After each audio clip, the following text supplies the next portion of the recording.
네, 귀한 찬양 나누신 김미연 자매님과 우리 피아니스트 형제님께 다시 한번 우리 감사와 격려의 박수를 전해주시면 감사하겠습니다.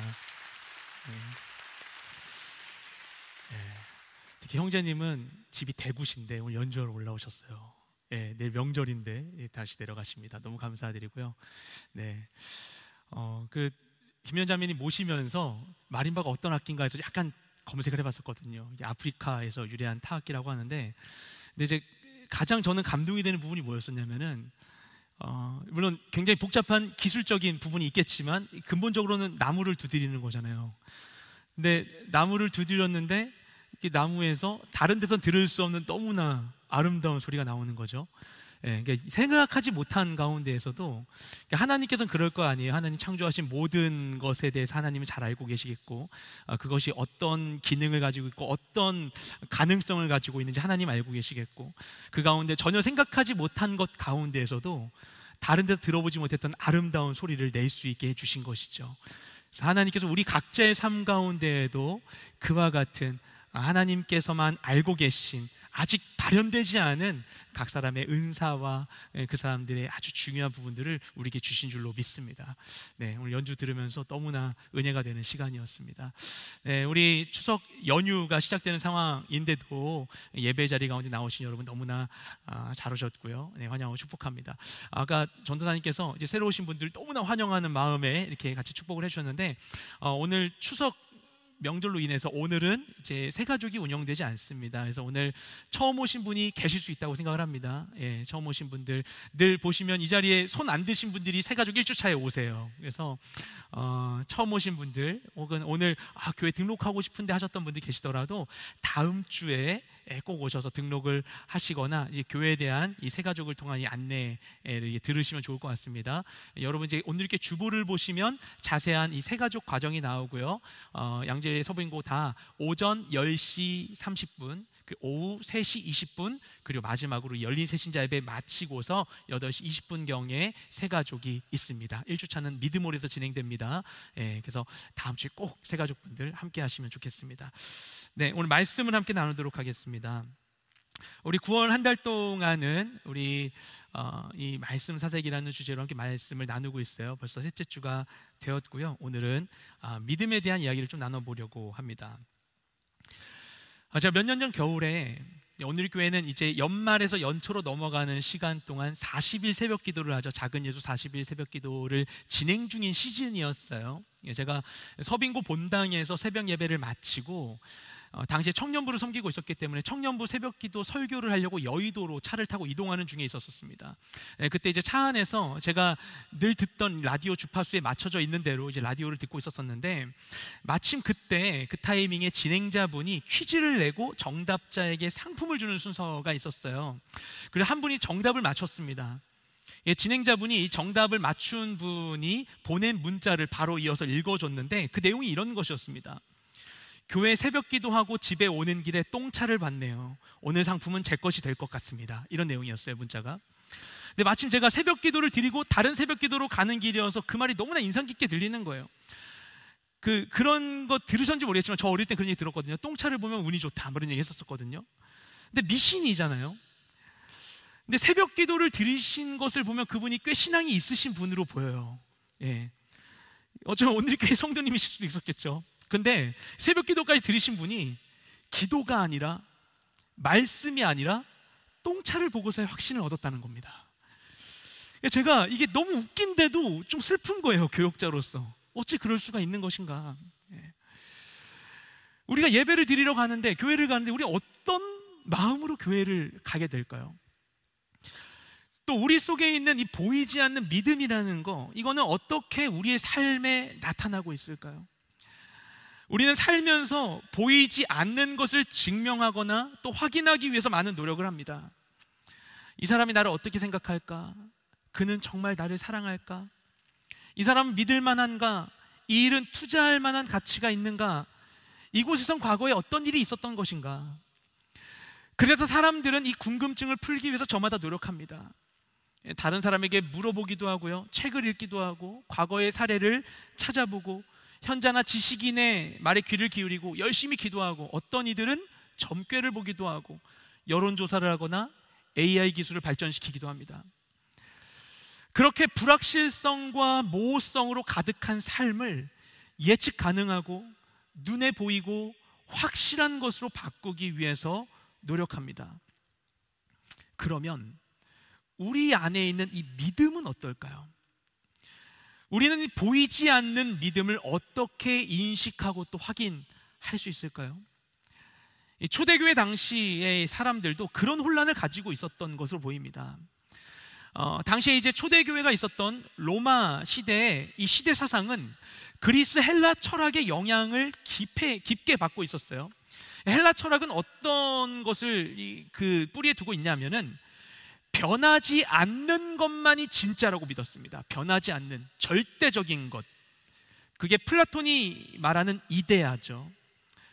그런데 세상을 보면 변하는 것 투성이잖아요. 다 변해요. 다 변하는 것들이에요.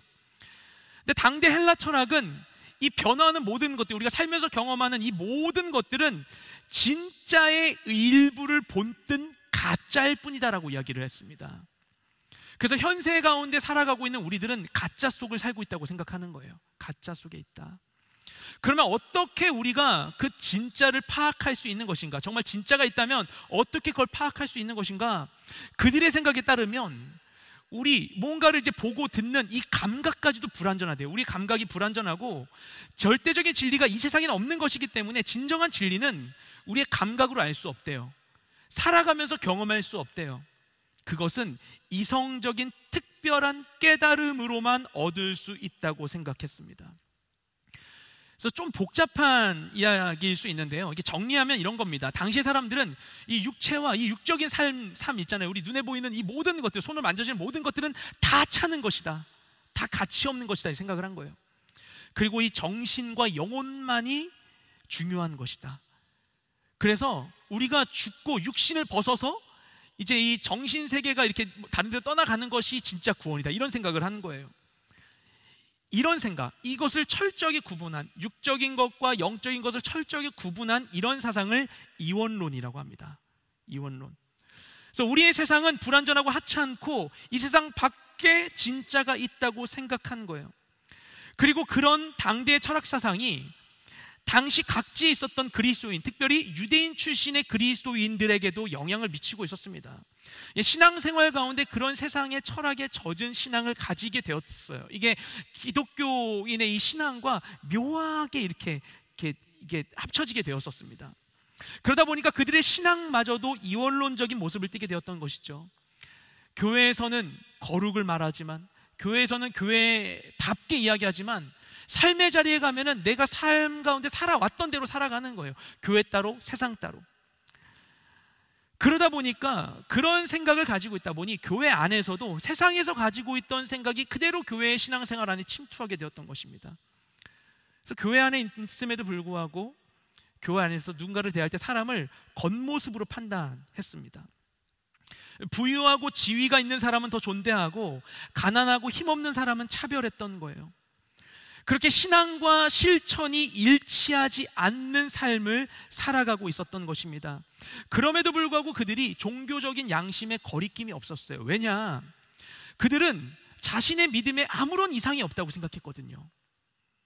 그럴 수밖에 없었던 것이, 앞서 말씀드린 대로 그들이 헬라 철학의 영향을 받다 보니까 믿음을 뭐라고 생각하는가 하면, 믿음은 어떤 현학적 깨달음이라고 생각했어요. 난 깨달았어, 난 알아, 그럼 난 확실히 믿는 거야, 이렇게 생각을 한 거예요. 그러니까 내가 그런 생각을 하고 그런 삶을 살더라도 내 믿음엔 이상이 없어 라고 생각을 하고 있었던 것이죠. 그런데 성경에서는 믿음에 대해 이렇게 정의합니다. 우리 히브리서 11장 1절 말씀 함께 읽겠습니다. 시작. 믿음은 바라는 것들의 실상이요 보이지 않는 것들의 증거니. 아멘. 마음속에 바라고 있는 것, 그 현실화되지 않은 것, 눈에 보이지 않는 형체를 알 수 없는 것, 그것의 실체가 바로 믿음이라고 설명합니다. 그래서 우리의 믿음은 보이지 않는 거예요. 감각할 수 없는 거예요. 그래서 이 믿음을 확인하거나 증명하는 건 너무나 어려운 일이죠. 그러다 보니 당대 유대인 그리스도인들도 자신의 깨달음이 곧 믿음이라고 생각함으로 인하여서 자신의 믿음이 확실하다고 증명하고자 했던 것입니다. 그리고 그런 신앙의 태도로 인해서 하나님을 믿는다고 하면서도 세상과 믿기 전의 삶과 전혀 다르지 않은 그런 삶을 살게 되었던 것입니다. 하나님을 믿는다고는 하는데 그냥 예배드리는 것 외에는 세상과 아무런 차이가 없는 그런 삶, 그 가운데 있으면서도 그것이 이상하다고 생각하지 않았던 거예요. 그래서 야고보가 이들을 향해서 참된 믿음은 무엇인가, 이 믿음을 어떻게 확인할 수 있는가를 오늘 이 본문을 통해서 설명합니다. 그리고 그것이 이 야고보서 전체에서 가장 중심적인 주제라고 이야기할 수가 있어요. 그럼 야고보는 무엇을 믿음이라고 이야기하고 있는가? 오늘 말씀을 통해서 애매하지 않는, 눈에 보이는 것과 같이 명확한 믿음을 소유하는 우리 모두가 되기를 소망합니다. 우리 14절 말씀을 함께 읽겠습니다. 시작. 내 형제들이여, 만일 누가 믿음이 있다고 하면서 행함이 없으면 무슨 소용이 있겠습니까? 그런 믿음이 자신을 구원하겠습니까? 아멘. 하나님께서는 우리에게 오직 우리가 믿음으로 인하여서만 구원을 받을 수 있다고 이야기합니다. 그래서 어릴 때 교회에서 주일학교에 그런 찬양 불렀거든요. 돈으로도 못 가요 하나님 나라, 뭐 이런 거였어요. 돈이나 힘이나 권세나 능력이나 이걸로 하나님 나라에 가는 게 아니라 거듭나면 가는 것이다, 믿음으로 가는 것이다. 성경은 줄기차게 그 이야기를 하고 있습니다. 믿음으로 구원을 받는다. 오직 의인은 믿음으로 말미암아 살리라. 근데 우리가 방금 읽은 말씀을 보면 야고보도 똑같은 얘기하는 겁니다. 믿음으로 구원받는다는 사실을 전제로 이야기하고 있어요. 방금 읽었던 말씀 하반절을 보면요, 다만 믿음으로 구원받는데 그 구원에 이르게 하는 믿음이 구체적으로 무엇인가를 묻고 있어요. 이 말씀을 보면, 그러니까 우리가 믿음으로 구원받는다는 이 명제 자체는 뭐 그냥 좋아라고 할 수 있어요. 그런데 그것을 어떻게 적용하는가 하면, 나 오늘 뭔가 기분이 좋아, 우리 기분에 나 뭔가 구원받은 것 같아, 이럴 수는 없는 거잖아요. 그렇죠? 보다 확실한 기준이 필요한 거죠. 이 믿음은 과연 무엇인가? 그래서 야고보가 그 믿음을 구체화하기 위해서 논리적으로 사용하고 있는 방법이 무엇인가 하면 믿음을 행함과 연결시키고 있는 것입니다. 믿음과 행함, 행함과 믿음. 앞서 말씀드린 대로 당대 헬라 이원론 철학은 믿음은 믿음이고 행함은 행함이었어요. 믿음은 이 우리의 정신 세계에 속한 것은 너무나 귀한 거지만, 행함, 우리의 삶의 영역에 있는 것은 그냥 하찮은 것이라고 생각을 하고 있었습니다. 이것을 구분하고 있었어요. 근데 야고보는 이 둘을 연결하라고 합니다. 결국에 보이지 않는 믿음은 보이는 행함으로 드러난다는 거예요. 그러면 당시 그리스도인들이 보여주고 있었던 그들의 행함은 어떠했는가? 우리 15절 16절 말씀을 함께 읽겠습니다. 시작. 만일 형제나 자매가 헐벗고 매일 먹을 양식도 없는데 여러분 가운데 누가 그들에게 잘 가라, 따뜻하게 지내고 배불리 먹으라 하고 말하며 육신에 필요한 것을 주지 않는다면 무슨 소용이 있겠습니까? 아멘.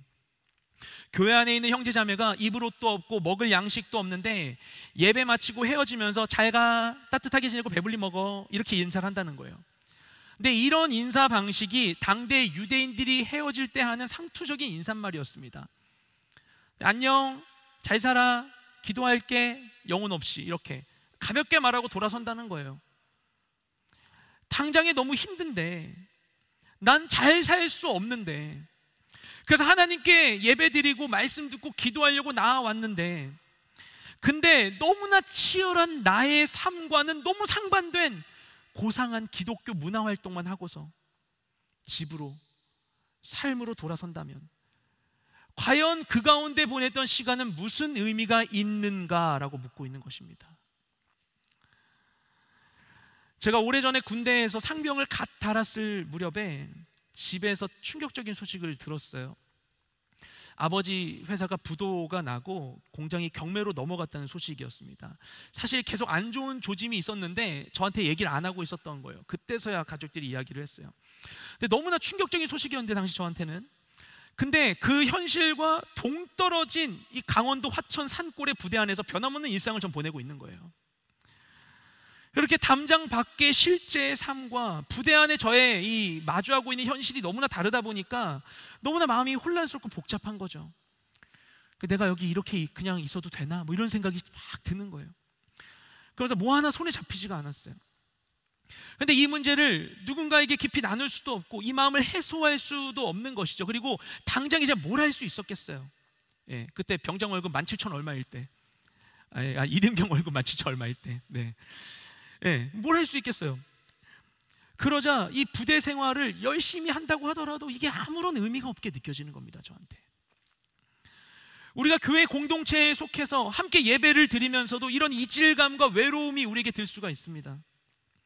다들 가만 보면 남들은 멀쩡하게 잘 사는 것 같은데 나만 그냥 이상한 나라에 홀로 덩그러니 남아서 그냥 나 혼자 힘들고 괴로운 시간을 보내는 것 같이 생각될 수가 있는 거죠. 그럼 어떻게 해야 되는 것인가? 그래서 하나님께서는 우리를 교회로 불러주셨어요. 교회는 우리가 지금 예배드리고 있는 이 건물이 아니고요, 어떤 단체나 무브먼트도 아닙니다. 교회는 공동체예요. 공동체의 기능은 서로를 돌아보는 것입니다. 함께하는 것입니다. 함께하는 것입니다. 그게 공동체입니다. 교회에 있다, 나 교회를 다닌다, 그런데 함께하는 이들을 경험하지 못하고 있다면 나는 아직 교회에 속한 것이 아닐 수 있어요. 그리고 그것은 누군가를 위하여서 내가 어떤 헌신을 함으로써 내 것을 소진하고 내 것을 포기하고 버리는 것을 의미하지 않아요.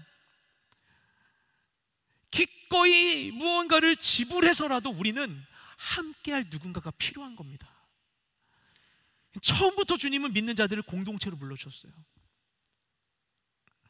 그래서 서로 바라보며 함께 기뻐하고 또 상대방의 약함을 비난하지 않고 사랑으로 존중하고 위로하고 기도해 주는 것입니다. 그래서 힘든 얼굴을 보고 깊이 고민하는 기도 제목을 듣고 우리가 그냥 지나쳐서는 안 되는 것이죠. 우리 고린도전서 12장 26절 말씀을 함께 읽겠습니다. 시작. 만일 한 지체가 고통을 받으면 모든 지체가 함께 고통을 받고 한 지체가 영광을 얻으면 모든 지체가 함께 즐거워하느니라. 아멘. 여러분, 이런 공동체를 소유하고 계십니까? 이게 교회입니다. 함께 웃고 함께 우는 것이 교회입니다. 우리가 편리함을 위하여서 떨어져 있고 나의 것을 추구하는 삶 가운데에서 오늘날 현대인들은 너무나 많은 것을 상실해버린 것 같아요. 그래서 과거의 이 이야기들, 응답하라 시리즈 같은 드라마를 과거에 우리가 좋아하면서 그때 이웃의 정겨움을 막 추억했죠. 우린 무엇을 잃어버리고 있는가? 예전에 몇 년 전에 찜질방이 한창 유행일 때 제가 찜질방 정말 좋아했었거든요. 찜질방에 가가지고 막 찜질방에서 있으면서 막 담요를 덮고 그 찜질방 가보신 분들 다 아시죠? 많이 가보셨죠? 그 찜질방에 그 공간에서 누워서 자려고 하는 순간에 어느 순간 제가 그런 생각이 들었어요. 찜질방에 누워있는 사람들 보면서 저 사람들 다 자기 집을 놔두고 왜 여기 와 있을까 생각이 드는 거예요.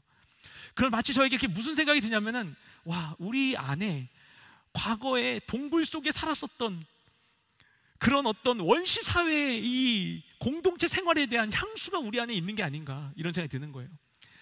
멀쩡한 집 놔두고 왜 여기 와서 저렇게 자신의 생활을 드러내면서 자고 있는 것인가? 우리가 상실한 게 무엇인가? 편리한 현대인의 삶 가운데 상실한 게 무엇인가? 우리에겐 함께 할 수 있는 자들이 필요해요. 물론 우리가 그렇게 해서 나누게 될 우리의 삶의 문제들은, 대부분의 문제들은 나눈다고 해서 해결될 수 없는 게 태반입니다. 하지만 그럴지라도 외면하거나 방관하지 않고 함께 마음을 모으는 것이 믿음이에요. 어려운 삶의 길이지만 도와주는데도 힘이 붙일 수 있지만 함께 해주는 거예요. 믿음이 없으면 어려움을 보면 회피해 버립니다. 하지만 믿음이 있다면 당장 아무 힘이 없어도 함께 마음으로 기도하는 거죠. 믿으면 어려움을 보고 가만히 있을 수 없습니다. 믿으면 반응할 수밖에 없어요. 그래서 야고보가 이렇게 이야기하는 것입니다. 우리 17절 말씀을 함께 읽겠습니다. 시작. 이와 같이 믿음도 행함이 없으면 그 자체가 죽은 것입니다. 아멘. 아무리 믿는다고 해도 믿음에 합당한 태도를 보이지 않는다면, 믿음에 일치하는 행동이 없다면 그것은 죽은 믿음, 아무것도 아니다라고 이야기합니다.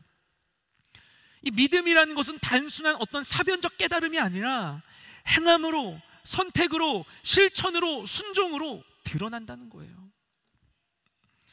그런데 믿는다고 하면서도 그에 걸맞는 행함이 없다면 아무리 믿는다고 해봤자 그 믿음을 증명할 수도 없고 오히려 세상의 비난에 직면하는 것입니다. 우리 18절 말씀을 함께 읽겠습니다. 시작. 혹 어떤 사람이 이렇게 말할 것입니다. 당신은 믿음이 있고 나는 행함이 있습니다. 당신의 행함 없는 믿음을 내게 보여주십시오. 그러면 나도 당신에게 나의 행함으로 믿음을 보여드리겠습니다. 아멘. 우리가 세상에 우리의 믿음을 전하려 할 때 세상이 무엇으로 우리의 믿음을 알겠어요? 그죠? 행함이 없는 그 믿음 나에게 한번 보여봐. 그럼 나는 내 행함을 보여줄게. 세상이 이렇게 얘기한다는 거예요. 뭐하러 교회 그렇게 열심히 다니냐? 교회 다녀서 네가 뭐가 바뀌었냐? 교회 다녀서 얻은 게 뭐냐? 이렇게 세상이 묻는다는 거예요. 제가 대학생 때 봉사단체 활동을 열심히 했었습니다. 이제 교회 밖에 있었던 단체였어요. 그래서 이제 일본 친구들하고 함께 이렇게 하는 그런 봉사단체였었는데, 봉사단체 친구들하고 함께 어떤 행사를 마치고서 종각에서 모임이 있었습니다.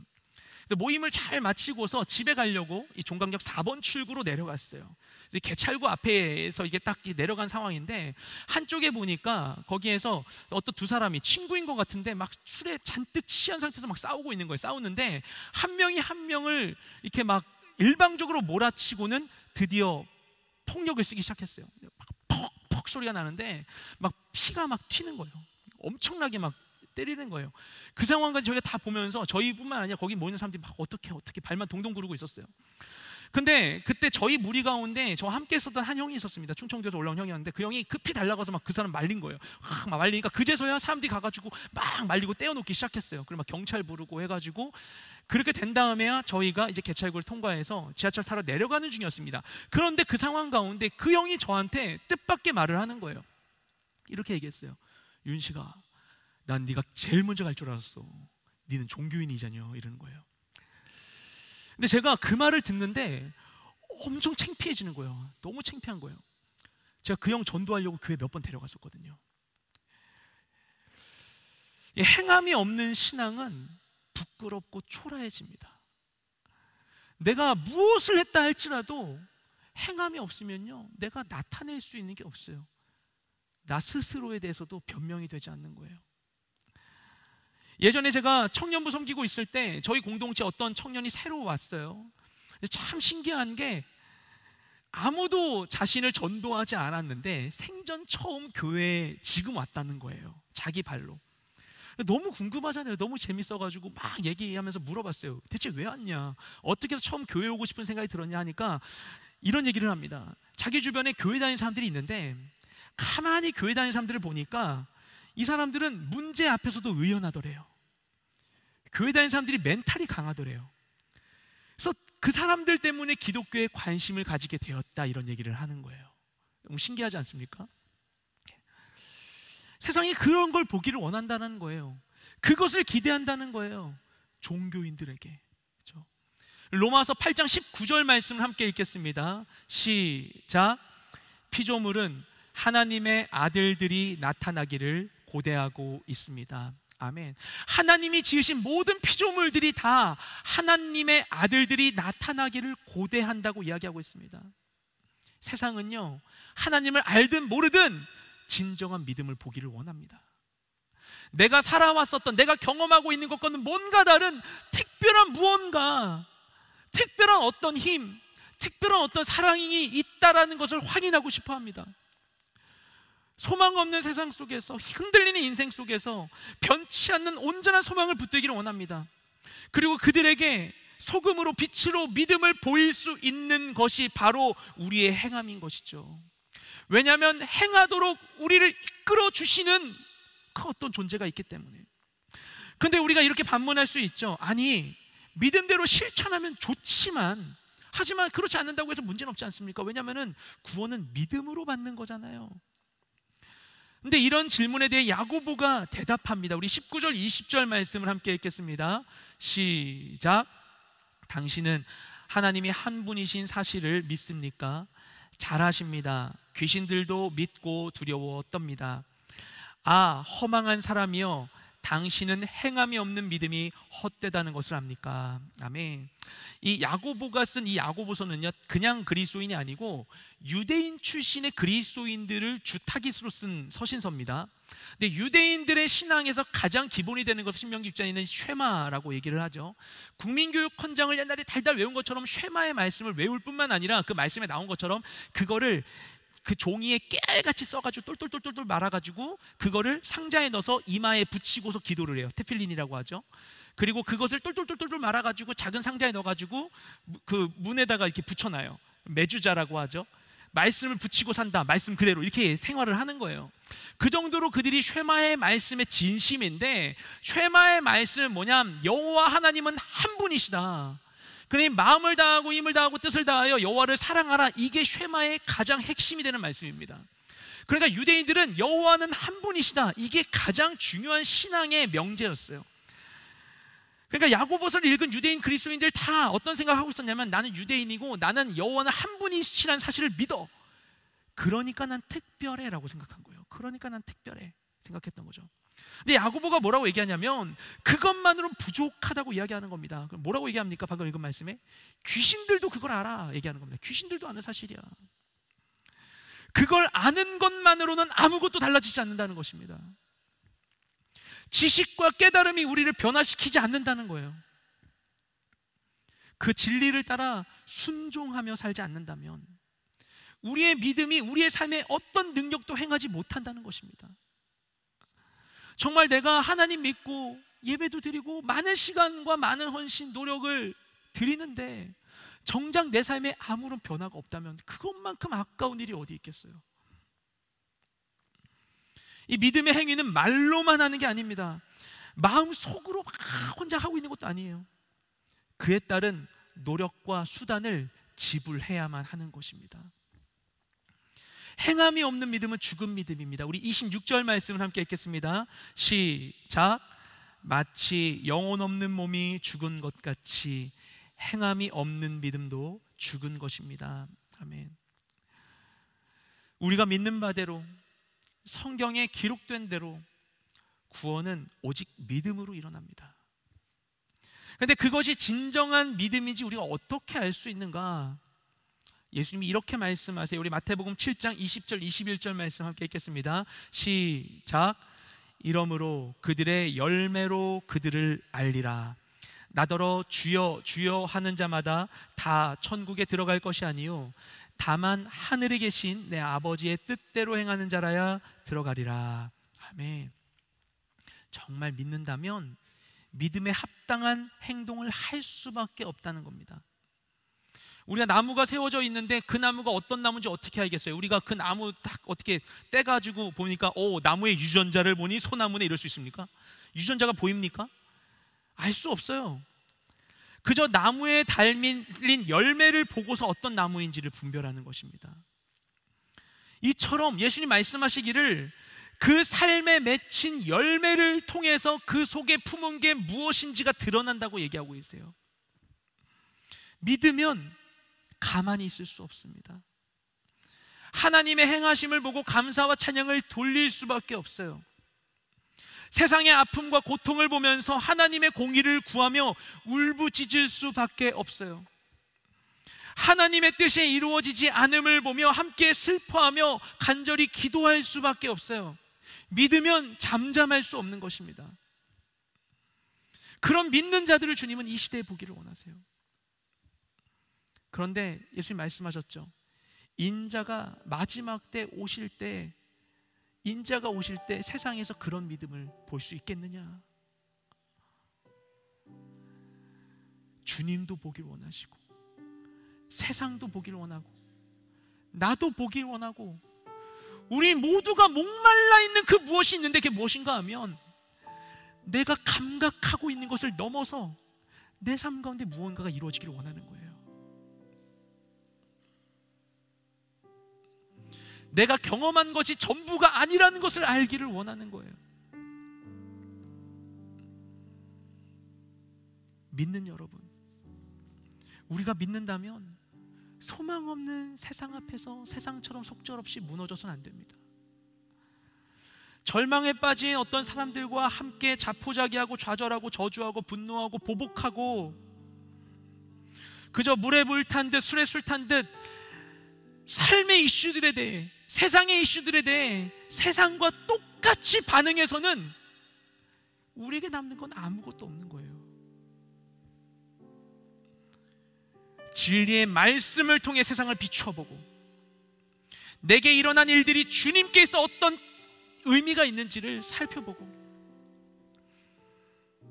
악하고 그릇된 것을 분별하고 하나님의 거룩한 뜻에 순종하고 참된 진리를 선포하고 믿음으로 기도하며 사는 것입니다. 그런 믿음의 행동이, 나의 헌신이, 나의 수고가, 그 무엇이 보이지 않는 하나님의 나라를 이 땅 가운데 선명하게 드러내 줄 것입니다. 하나님 이 세대에 그 믿음을 보기를 원하십니다. 우리 허락된 모든 삶의 자리 가운데에서 믿음으로 승리하는 여러분 모두가 되시기를 주님으로 축복드립니다. 이 시간 여러분 말씀 가운데, 여러분의 마음 가운데 감동이 있다면 이 시간 주님께 기도했으면 좋겠어요. 늘 말씀드리지만 혹시나 이 자리 가운데 기도가 익숙하지 않은 분들이 계시더라도, 혹여나 어떤 분은 나 기도하기 너무 어려워 라고 생각한 분은 혹시나 계시더라도, 제가 믿기로는 아무 의미 없이 이 자리에 계신 분은 한 분도 없으리라고 생각을 합니다. 하나님께서 분명한 그분의 뜻 가운데 한 분 한 분 이 자리 가운데 부르셨다고 믿어요. 여러분 이 시간 여러분 마음 간에 하나님 주신 마음이 있다면 이 시간 하나님께 함께 기도했으면 좋겠습니다. 하나님, 내 삶이 달라지기를 원합니다. 내 일상이 변화되기를 원합니다. 내가 전혀 기대하지 않았던 그 순간, 그 공간, 그 관계에서도 하나님 원하시는 그 무언가가 이루어지길 원합니다. 내가 일그러져 있는 삶의 형태에 어느덧 익숙해져서 더 이상 이것이 문제라고 인식하지도 못하고 있었던 그 무엇까지도 주님, 내가 진리의 주님 안에서 내 감각이 새로워져 내 삶에 어그러진 그 무언가를 알게 하여 주시옵소서. 울퉁불퉁하고 악취나고 괴롭고 힘든 그 무언가를 내가 외면하지 않게 하여 주시옵시고, 주님, 내가 믿음으로 기도하게 하시고 내 삶 가운데 진짜 변화가 이루어지게 하여 주시옵소서. 달라지게 하여 주시옵소서. 이전과는 달라지게 하여 주시옵소서. 변화되게 하소서. 행동하게 하소서. 내 삶 가운데 하나님의 나라가 이루어지는 것을 경험하게 하여 주시옵소서. 우리 마음을 다하여 하나님께 기도하며 나아가기 원합니다. 기도하시겠습니다. 주님 감사드립니다. 주님 우리 가운데 함께 하심을 감사드립니다. 주님 이 자리 가운데 나와 함께 하심을 감사드립니다. 주님 이곳에 나를 불러주심을 감사드립니다. 연약한 내 인생, 내가 경험한 것이 전부가 아니요 나를 부르시고 지으신 주님의 뜻이 내 삶 가운데 있음을 내가 외면하지 않고 살아갈 수 있게 하여 주심 감사드립니다. 주님, 내가 전부가 아님을 알기에, 주님, 내가 통제할 수 있는 것들이 내 삶의 전부가 아님을 알기에, 크신 주님 나와 함께 하심을 믿기에 주님 안에서 더 나은 것을 바라며 내가 담대히 서서 선한 것을 갈망하며 살아가기를 원합니다. 주님, 쉽게 세상 앞에 좌절하지 않게 하시고, 쉽게 절망하지 않게 하시고, 포기하지 않게 하시고, 낭망하지 않게 하시고, 믿음으로 행하며 나아가는 내가 되게 하여 주시옵소서. 믿음으로 발걸음을 내딛게 하여 주시옵소서. 믿음으로 당장 이 기도부터 행하며 나아가게 하여 주시옵소서. 믿음으로 행실을 변화시키게 하여 주시옵소서. 믿음으로 노력을 게을리하지 않게 하여 주시옵소서. 믿음으로 한 걸음 한 걸음, 믿음으로 하나하나, 믿음으로 작은 것부터 행하여 나아가게 하소서. 나와 함께 하시는 주님, 나를 실망시키지 아니하시는 주님, 바른 길로 인도하시는 주님, 신실하신 주님, 반드시 나와 함께 하시며 내 삶 가운데 옳은 일 행하시며 선한 길로 인도하실 것을 믿음으로 인하여 절망하여 낙담하지 아니하며 주님과 함께 믿음으로 의미 있는 가치 있는 내일을 향해 나아가는 내가 될 수 있게 하여 주시옵소서. 주님 나와 함께하여 주시옵소서. 주님 나와 동행하여 주시옵소서. 주님 내 모든 삶의 자리 가운데 함께하셔서 행함이 없는 자가 아니요 행하는 자로서 내게 주어진 모든 삶의 자리를 변화시키는 내 모든 인생 될 수 있도록 주여 역사하여 주시옵소서.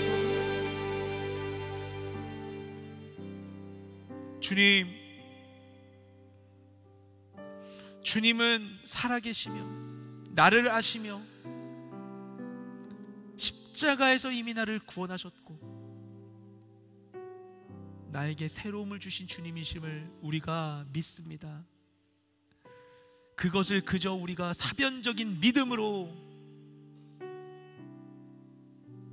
쉬이 생각하고 그 믿음을 가지고도 내 삶 가운데 있는 어려움들을 외면하며 살아가는 것이 아니라 내 삶 가운데 나의 믿음에 넘치도록 역사하실 주님을 믿음으로 멈추지 않고 끊임없이 도전하고 간절한 마음으로 기도하며 나아가는 내가 될 수 있기를 원합니다. 주님, 당신과 내가 보낸 추억의 한 부분도 헛되이 되지 않게 하여 주시옵시고 하나님 함께 하심으로 내 삶 가운데 놀라운 변화들이 이루어지게 하여 주시옵소서. 주님, 난 달라지고 싶습니다. 난 새로워지고 싶습니다. 내 마음의 모든 깊은 갈망을 아시는 주님, 내게 임하여 주셔서 과연 하나님 살아계시고 나와 함께 하시는 분이심을 내가 온전히 알게 하여 주시옵소서. 우리 가운데 함께 하실 주님을 찬양하며 우리 모든 기도를 살아계신 예수님의 이름으로 기도드렸습니다. 아멘.